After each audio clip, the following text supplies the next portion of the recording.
রমজান যখন, তখন ইফতারিতে স্পেশাল কিছু তো থাকতেই হবে, আর সেটা যদি আগে থেকে বানিয়ে রাখা যায় তাহলে তো আর কথাই নেই।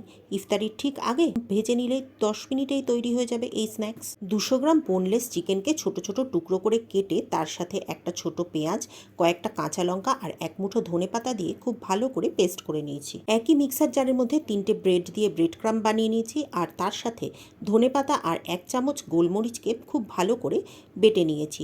সমস্ত কিছু একটা বোলের মধ্যে নিয়ে তার সাথে মিশিয়েছি 1 চা চামচ সয়া সস, 1 চা চামচ নুন, 1 চা চামচ সাদা তেল আর 1 চা চামচ আদা রসুন বাটা। সব কিছু খুব ভালো করে মিশিয়ে নিয়ে ছোট ছোট বলের আকারে তৈরি করে নিয়েছি। চিকেন বলগুলো মিনিট 10 ফ্রিজে রাখলে খুব ভালো করে সেট হয়ে যাবে, তবে না রাখলেও চলবে।